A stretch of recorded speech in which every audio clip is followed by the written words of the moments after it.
Hello students, कक्षा 11 भौतिक विज्ञान में आज हम पढ़ेंगे अगला अध्याय 6 सदिश विश्लेषण वेक्टर एनालिसिस। छठा पाठ है अदिश तथा सदिश राशियाँ स्केलर एंड वेक्टर क्वांटिटीज़। अदिश राशियाँ क्या होती हैं, सदिश राशियाँ क्या होती हैं, ये आप लोगों को अच्छे से समझना है। मैंने यहाँ पर लिख रखा है।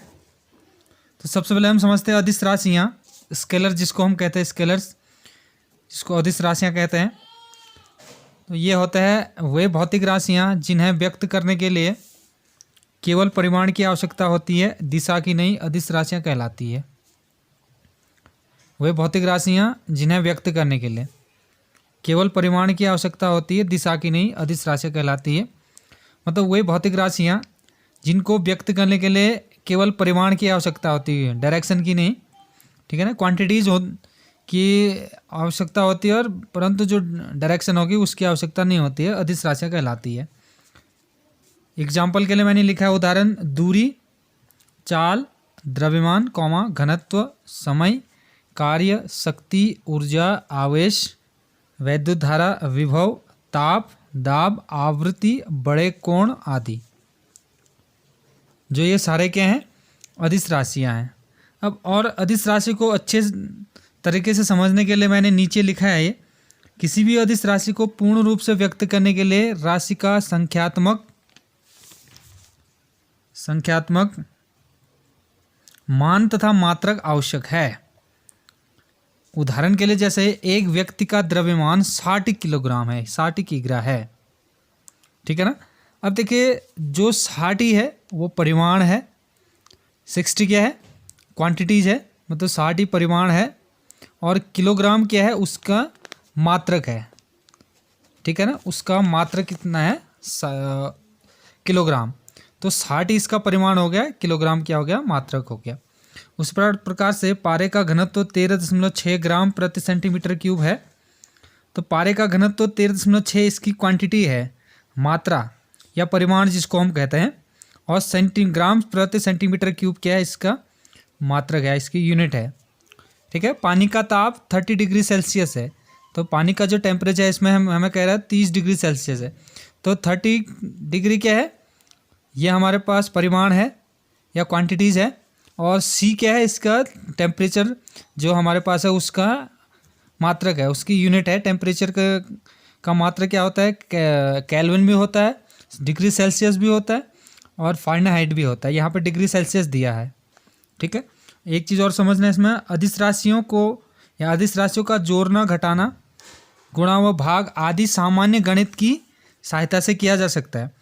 जैसे हम सामान्य तरीके से जोड़ते हैं, घटाते हैं, उसी प्रकार से हम अदिश राशि को जोड़ और घटा या गुणा या भाग हम कर सकते हैं, ठीक है। अब दूसरी राशि है हमारे पास सदिश राशियाँ, ठीक है ना।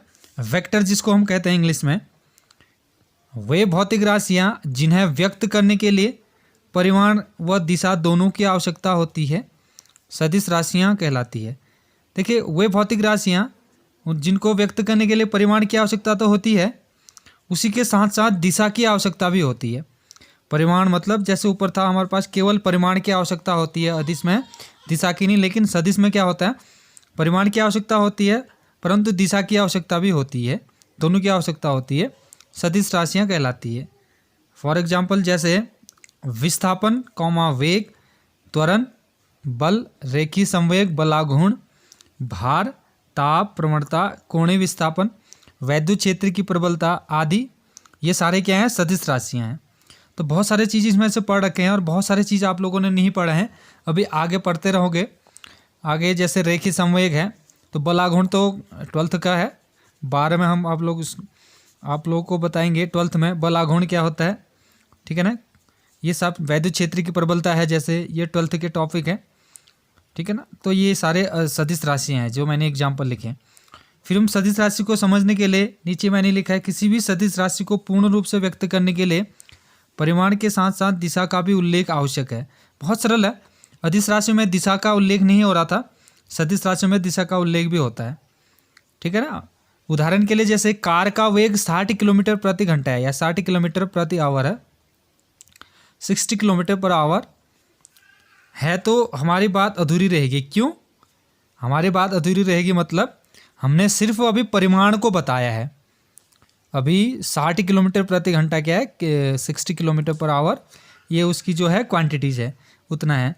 हमारी बात अधूरी रहेगी क्योंकि कार के वेग की दिशा व्यक्त नहीं की गई है। अब कार के वेग की दिशा व्यक्त नहीं की है, कार किस दिशा में जा रहा है, पूर्व दिशा में है या पश्चिम दिशा में है, उत्तर दिशा में है या दक्षिण दिशा में है, तो इसका हमें कोई उल्लेख नहीं किया है। अतः हम कहेंगे कि कार का वेग 60 किलोमीटर प्रति आवर पूर्व की ओर है। तो हमारा जो नीचे वाली जो ये लाइन है 60 किलोमीटर पर आवर, ये पूर्व की ओर। अब हम कहेंगे कि ये 60 किलोमीटर प्रति आवर, ये 60 ये परिमाण, ये मात्रक हो गया पूर्व की ओर। पूर्व क्या है? डायरेक्शन है, पूर्व दिशा की ओर है।